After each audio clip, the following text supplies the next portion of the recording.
Hello friend, तो कैसे हैं आप? उम्मीद है कि आप सब बहुत ही अच्छे होंगे और अच्छे से अपना पढ़ाई लिखाई कर रहे होंगे।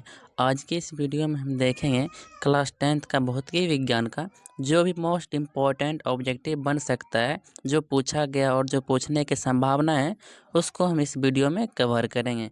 तो वीडियो को शुरू से लेकर लास्ट तक देखिएगा और वीडियो कैसा लगा आप कमेंट में रिप्लाई दीजिएगा।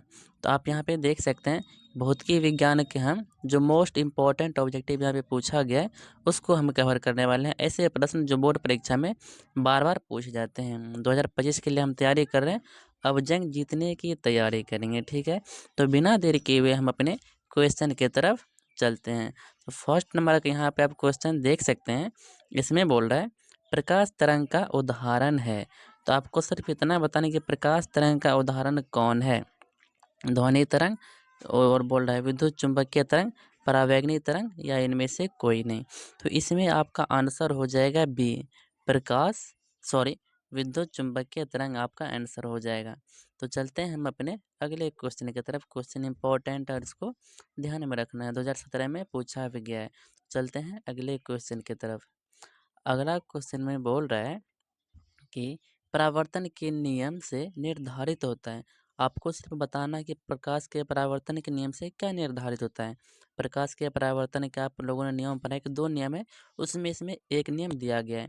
तो आपको पता है कि कौन आई जो है किसके बराबर होता है, कौन आर के बराबर होता है। उसी को देखना है, आपतन कोण बराबर परावर्तन कोण।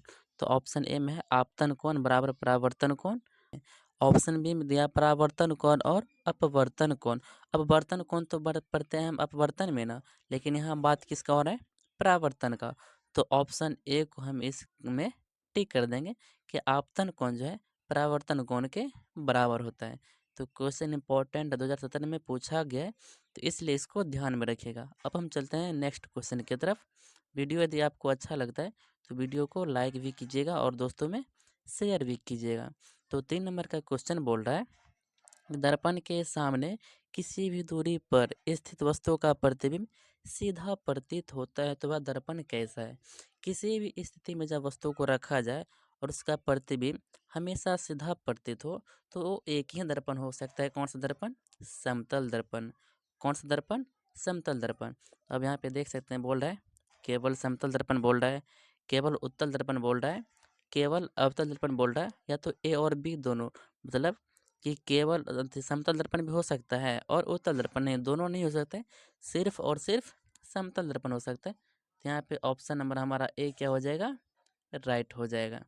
तो चलते हैं हम यहाँ पे देख सकते हैं 2 बार क्वेश्चन को रिपीट करके पूछा गया है, क्वेश्चन को ध्यान में रखिएगा। चलते हैं हम अगले अगले क्वेश्चन की तरफ। तो अगला क्वेश्चन में बोल रहा है कि निम्न में किस माध्यम में प्रकाश की चाल सबसे अधिक होता है। यहाँ पे हम 2 कॉन्सेप्ट आपको देना चाहते हैं। सबसे अधिक चलता है किसमें, निर्वात में। निर्वात किसको बोलते हैं, जहाँ पे हवा भी ना हो। और जब निर्वात कभी ना दिया रहे तो वहाँ पे जब हवा दिया रहे तो पहले निर्वात को सिलेक्ट करेंगे। यदि मान लीजिए कि निर्वात यदि ऑप्शन में नहीं है तब हम हवा को सिलेक्ट करेंगे। यदि निर्वात ऑप्शन में है तो हम निर्वात को ही सिलेक्ट करेंगे। निर्वात में सबसे ज़्यादा तेज दौड़ता है प्रकाश, और जब हवा की बात करते हैं तो वो निर्वात की अपेक्षा में थोड़ा कम इसमें प्रकाश तूफान से जाता है। तो यहाँ पे देखें कांच है, पानी है, लोहा है और निर्वात है। आपको बोले कि जब निर्वात रहेगा तो हम निर्वात को ही सिलेक्ट करेंगे। तो इस तरह से हमारा आंसर क्या हो जाएगा, डी। क्वेश्चन इंपॉर्टेंट है, 2020 में पूछा गया, इसको ध्यान में रखिएगा। अब हम चलते हैं नेक्स्ट क्वेश्चन की तरफ। अगला क्वेश्चन इस प्रकार बोल रहा है प्रकाश की किरणें गमन करती है। आपको याद रखना कि प्रकाश की किरण हमेशा सरल रेखा में गमन करते हैं। 2017 में और 20 में पूछा गया क्वेश्चन इंपॉर्टेंट है। तो हमेशा सरल रेखा में गमन करता है। सरल रेखा को सीधी रेखा भी बोल सकते हैं, जो कि हमारा ऑप्शन नंबर ए में दिखाई दे रहा है। तो इसका आंसर क्या हो जाएगा, ऑप्शन नंबर ए, सीधी रेखा में। प्रकाश किस रेखा में गमन करता है, तो सरल रेखा या सीधी रेखा। तो अब हम चलते हैं अगले क्वेश्चन की तरफ। अगला क्वेश्चन में बोल रहा है तेलीय कागज क्या होता है। यदि आप किसी पेपर को लीजिए, जैसे कि कॉपी का एक पेज फाड़िए और उस पर जब तेल दीजिएगा तो वो आर पार तो नहीं देखेगा पूरा आसान से, लेकिन इस साइड से यदि आप देखेंगे तो उस साइड की वस्तु को झिलमिलाहट के रूप में देख सकते हैं। तो वो क्या होता है, पारदर्शक होता है। सॉरी, पारदर्शक नहीं, पारदर्शक में तो आर पार देख सकते हैं, पारभाषक उसको बोलते हैं जिसमें कि धुंधला दिखाई पड़ता है। तो तेलीय कागज़ होता है, धुंधला उसमें दिखाई पड़ता है, इसको बोलेंगे पारभाषक, यानी कि option number C is the right answer. अब हम चलते हैं अगले क्वेश्चन की तरफ। अगला क्वेश्चन जो है आप देख सकते हैं कि मोस्ट डिबेटेड क्वेश्चन, यानी कि मोस्ट इम्पोर्टेंट ऑब्जेक्टिव है। प्रकाश के परावर्तन के नियम और प्रकाश के अपवर्तन के नियम सब्जेक्टिव के लिए भी और ऑब्जेक्टिव के लिए भी मोस्ट इम्पोर्टेंट है।